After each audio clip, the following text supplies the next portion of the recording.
तो हेलो दोस्तों, नमस्ते, प्रणाम। बहुत जोर बुखार है दोस्तों, पूरा जोर बदन एकदम पूरा गर्म है। खाने की तेरी मन नहीं कर रहा है एकदम। लेकिन हमारे हस्बैंड जी कैसा है, एकदम एक नंबर है बदमाश। 10-20 में नहीं खाना खाती हो, इतना कम काहे खाती हो? बोल रहा खाइए खाइए, नहीं खाइएगा तो दवाई सुइया कैसे दिलाएंगे, दवाई सुइया कैसे पड़ेगा बताओ। इसीलिए थोड़ा सा ले लिए दोस्तों, थोड़ा सा चावल, थोड़ा सा सब्जी, थोड़ा सा बासी भात, थोड़ा सा पकौड़ी, थोड़ा सा कड़ी जोर, थोड़ा सा फुलौरी।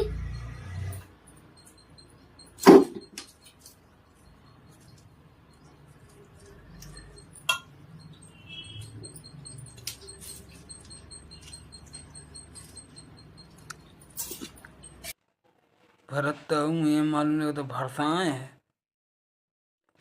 खा ला, खा ला, खा ला।